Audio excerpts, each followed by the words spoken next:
Ready start. America की ओर से आगे बढ़ाए गए युद्ध विराम के प्रस्ताव का ईरान ने जिस तरह उपहास उड़ाया, उससे लगता नहीं कि दोनों देशों के बीच कोई सार्थक बातचीत होने वाली है।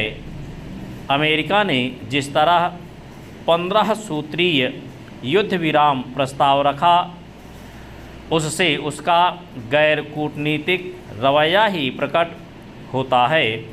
ऐसा लगता है कि यह पेशकश बिना किसी विश्वसनीय एवं जिम्मेदार मध्यस्थ के ही कर दी गई और ऐसा करने के पहले ईरान के इरादों को टटोलने की भी ज़रूरत नहीं समझी गई।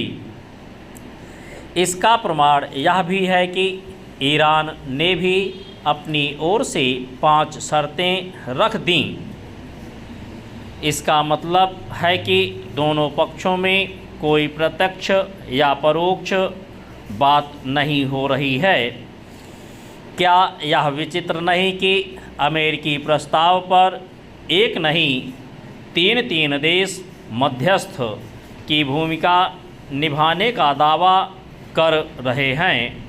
यह पहली बार नहीं जब अमेरिका ने पश्चिम एशिया संकट के समाधान के मामले में अगंभीर रवैये का परिचय दिया हो। इसके पहले अमेरिकी राष्ट्रपति ने ईरान से सार्थक बातचीत का हवाला देते हुए 5 दिनों तक उसके बिजली संयंत्रों और ऊर्जा ठिकानों पर हमले टालने की घोषणा की थी। अमेरिका की ओर से इजराइल के साथ मिलकर ईरान पर हमला बोलने के बाद से अमेरिकी राष्ट्रपति की ओर से किए गए विरोधाभासी दावे उनके स्वभाव के अनुरूप अवश्य रहे, लेकिन उनसे वे एक किंकर्तव्य विमूढ़ राष्ट्रपति ही अधिक दिखे। चंद कभी कभी तो यह भी लगा कि ट्रंप इस ताक में है कि किसी तरह अपनी जीत की घोषणा करके युद्ध से बाहर निकल आएं।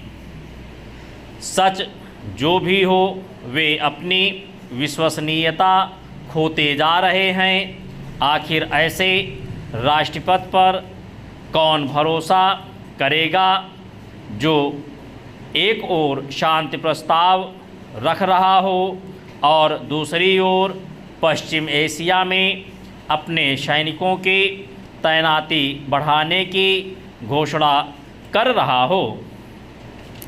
बहुत दिन नहीं हुए जब वे ईरान के हार मान लेने के दावे कर रहे थे। उनकी ओर से होर्मुज समुद्री मार्ग को सुरक्षित बनाने के दावे भी खोखले निकले। तमाम जतन के बाद भी वे इस मार्ग को खुलवा नहीं पाए। इस मार्ग के बाधित होने से ऊर्जा संकट बढ़ने पर उन्होंने जिस तरह पहले रूस और फिर ईरान को तेल बेचने की छूट दी, उससे उनकी विश्वसनीयता ही झलकी। हैरानी केवल इस पर नहीं कि पश्चिम एशिया संकट के समाधान के मामले में कथित सर्वशक्तिमान शासनाध्यक्ष ट्रंप कहीं पर भी पहुंचते नहीं दिख रहे हैं। हैरानी इस पर भी है कि इस संकट को हल करने में संयुक्त राष्ट्र सुरक्षा परिषद निष्क्रिय और नाकाम दिख रही है। यह देखना दयनीय है कि अमेरिका और इजराइल द्वारा ईरान पर हमले शुरू करने के लगभग 2 सप्ताह बाद सुरक्षा परिषद तुरंत संघर्ष रोकने की अपील भर कर सकी।